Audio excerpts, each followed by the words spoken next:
Okay, dear colleagues, please take your seats and we start our session. So now we move on to the item 12D, Progress Report on the celebration of the 40th anniversary of the Convention. And I invite you to consider document WHC 12/36.com/12D for this item. I also would like to invite Madam Vyzucic-Lubersi to briefly present this document. Madam, the floor is yours. Along with many others, would like to congratulate the government of Japan for the wonderful work that it is doing to commemorate the 40th anniversary of the Convention. We also would like to extend a cordial invitation to all of the members of the committee because on the 18th to the 20th of July in the city of Querétaro, which is a World Heritage Site, we are organizing the World Heritage Culture and Development in Latin America and the Caribbean meeting, which will deal with 4 specific themes. We'll be looking at the future of cultural natural sites, what has been done to date, what remains to be done with the World Heritage Sites, challenges and best practice, and management, and then finally tourism as a key for sustainable development. We will have experts from around the world, from various states parties of the Convention, particularly Latin American and European countries, and we will have experts from the World Heritage Center as well, with whom we are organizing this meeting. Participants from IUCN, ICOMOS, ICROM, the World Monuments Fund, and the World Tourism Organization. Thank you very much. Russian Federation, floor is yours. But I suppose that I have to inform you about this initiative.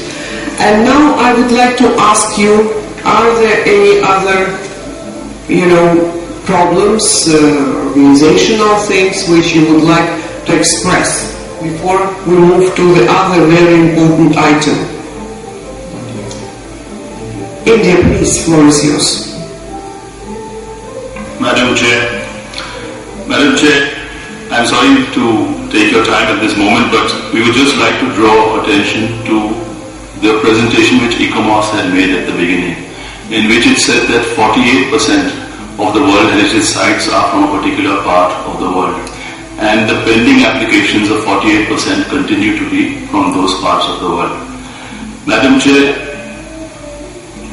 this is in the context of the dialogue on the role of the advisory bodies, and we would like to, in this context, offer that India would host a conference on the issue of visual integrity and in the context of the operational guidelines, for which we would be very happy to hold this before February 2013 within India, because we feel that this issue is very important. We need to be cautioned against a creeping formalism in our discussions, where the procedure has become more important than the integrity itself. And we have in effect developed a language of discourse which excludes a large majority of our members from participation in this process. So I think we need a greater dialogue within our community, both within civil society as mostly represented by ICOMOS and IUCN, as well as among ourselves, as to where we are going and where we want to go, because there are particular cultural contexts within which we operate. The issue of referral and deferral, it is not merely an issue of merits or demerits. Their cultural context, they are viewed as a loss of face in many cases, and we have to be sensitive to these issues and not take merely a linear worldview in which natural beauty excludes man. We have sterile environments. I think the Japanese ambassador made a very pertinent comment that in Asia it is not possible to exclude people, and we have to relook at many of the issues which we are addressing. And in this context, again, I would like to be very happy to welcome, if you permit, we can work out the details with the World Heritage Sector. Thank you very much. I would like to wholeheartedly thank India for this initiative. I think this visibility issue is timely. We realized at several points. I don't see why there should be a difference between North and South or old or young or many or few. But it's an issue that has not set any standard criteria yet. So it becomes a bit unpredictable for some. So this is especially interest for those who come in with new sites, because they have to know what will be the obligations afterwards, I think.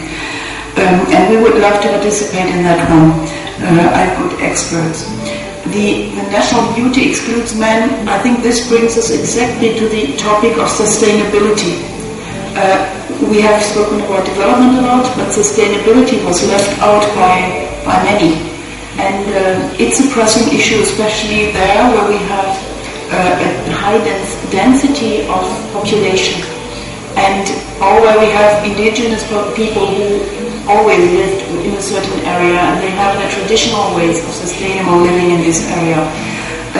That is the second topic, I think, that we have to look into. But we have to also try not to throw out the child with the bathhouse, because it was always, everything on Earth was always linked to humanity. We have some sites where the human being may be totally detrimental, so it may be lost. And these are those that we have to definitely protect from humans. I think that's also part, and no matter whether that is in Asia or somewhere else. But I think these two topics are the ones that we have to discuss in the next year urgently, and maybe in the years to follow too.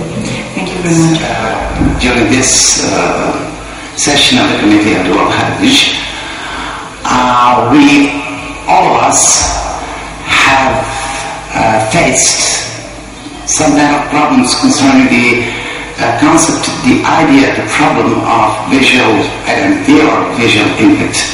On the other hand, that is also important, as Madam Ambassador of Germany just pointed out, for the new inscription.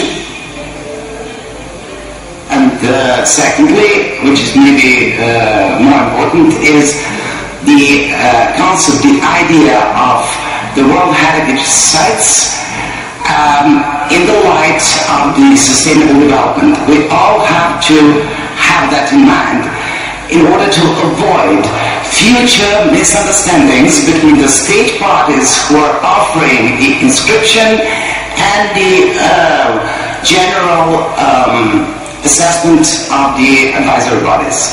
Thank you again.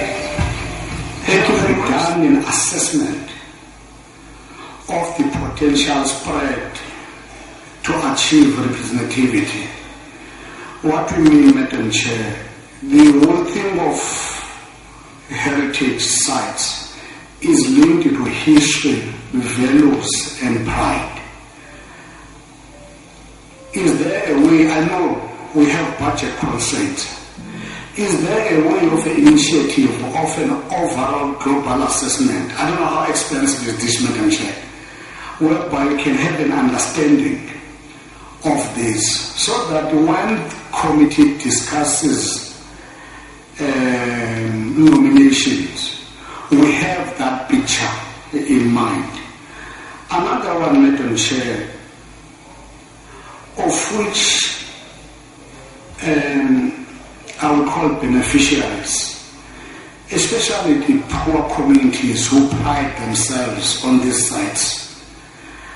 Are there no constraints? Is linked to sustainability, Madam Chair, whereby if you list a site, the way as a committee we discuss this, it's like a disincentive to list a site, because in trouble, we are constrained. This is an observation, Madam Chair, that in the last 5 meetings we've seen this, whereby many sites are discussed, but the discussion is more around contradiction between development and conservation. There's a constraint around coexistence. Therefore, since it's 40th anniversary of this convention, is one area we need to think about around sustainability and an incentive for nations to list sites in this community. And now we will move to the item 17, election of the Bureau of 37th session of the World Heritage Committee, which is very important question. And it is now time for us to elect a new chairperson of the World Heritage Committee and to also proceed to the election of the vice chairpersons and of the rapporteur of the 37th session of the World Heritage Committee in 2013. So I would like to remind you the chairperson is elected in person and rapporteur too, so we need to know the names of these people. So, Japan, floor is yours. Thank you, Madam Chair. Delegation of Japan would like to propose Cambodia as chairperson for the 37th World Heritage Committee. Thank you. Proud to nominate Thailand as the one of the vice chairperson of the 37th session of World Heritage Committee 2013. 2013. Thank you very much. So it means that we have for now proposed 6 candidates from 5 seats. So for the moment we have 6 proposals for 5 seats. So I would like to ask Serbia, because everybody agrees that Serbia can be very good rapporteur. So please, floor is yours. First of all, allow me on behalf of the Serbian delegation to thank those delegations who proposed my country to be among respectable vice chairmen, vice presidents. But in order to make it easier, we have no problem to accept with great pleasure and honor the function or the difficult role of the rapporteur, and we thank you once again. For Asia Pacific Federation, Cambodia has the pleasure to support the proposal of Malaysia, Thailand as Vice President. During the past year and today, the government of the 2 countries are working together to overcome the recent difficulties. There are rebuilding closer relations and good cooperation between the 2 countries. We look forward to working closely together with the Bureau of the Committee, and we urge the support of our colleagues for this nomination. Thank you. Cambodia is home to thousands of temples built during the Khmer Empire over 1,000 years ago. Alongside these magnificent ancient temples, Cambodia is also proud of its exceptional cultural and natural resources and vibrant living culture.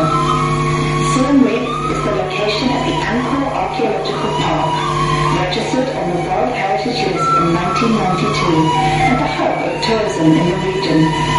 The Angkor Park covers an area of 401 square kilometers and was the capital of the Khmer Empire from the 9th to the 15th centuries. Some 2,000 distinctively rendered Apsara carvings adorn the walls, and they represent some of the finest examples of Apsara carvings from the Angkorian era. Bayon was the Jayavarman VII state temple, and in many ways represents the pinnacle of his massive building campaign.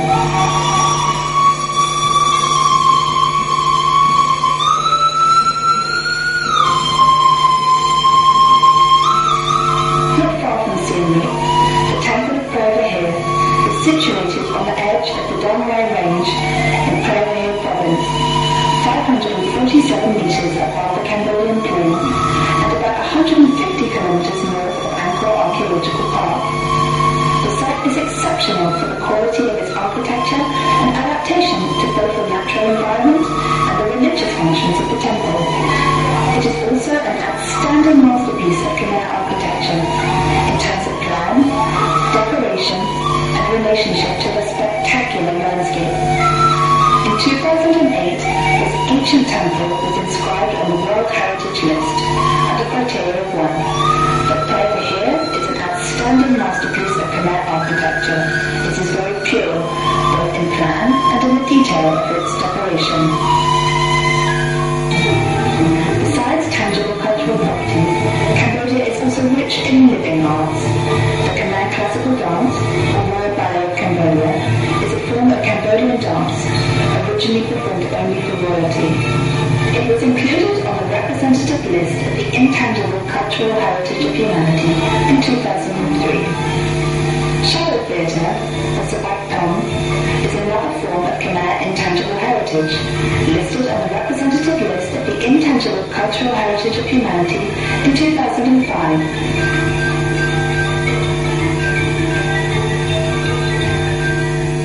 Immediately after the Tokyo International Conference on Angkor in 1993, the International Coordinating Committee for the Safeguarding and Development of the Historic Site of Angkor, ICC Angkor, was created, co-chaired by France and Japan, in order to carry out research, restoration, conservation and development projects in the Angkor Archaeological Park, in keeping with World Heritage criteria. Numerous projects have been carried out, and ICC Angkor has been recognized by UNESCO as a model for cultural site development. The Kingdom of Cambodia is known worldwide for its natural richness, including waterfalls, lakes, forests, mountains, beaches. The Great Lake, due to its identification as a biodiversity hotspot and home to numerous flagship and endangered species, was designated as the Tonle Sap Biosphere Reserve by UNESCO in 2001.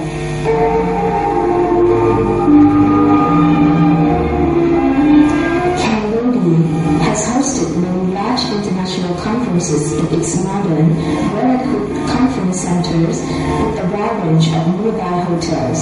Direct air flight reach many cities in Southeast and East Asia with good connection to all continents.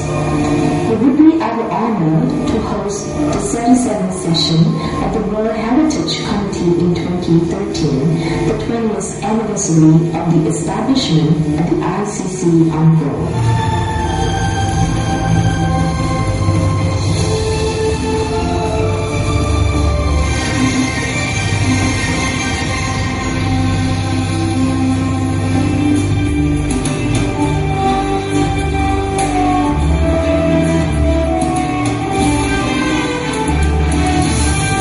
To you that we will present a feasibility study on the possibility of organizing that third session, which is primarily linked to the availability of financial resources, so that decision could be taken at the next session. We will also present the provisional agenda for the 19th General Assembly, because 2013 is the year for the General Assembly of States Parties, which will be organized during the General Conference of UNESCO.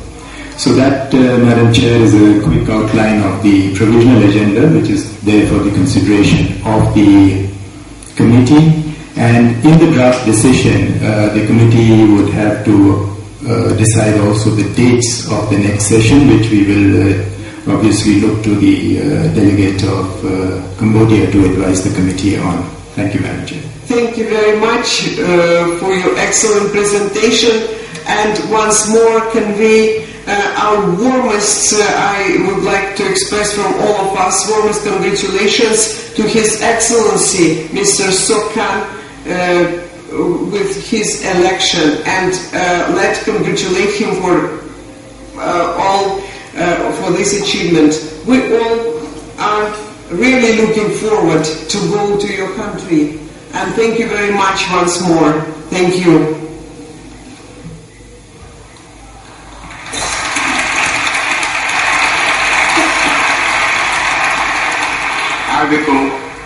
I will convey your nice words to you, to Dr. Sok Khan, and we thank you so much. Thanks also the committee for our chairmanship. Thank you. Thank you.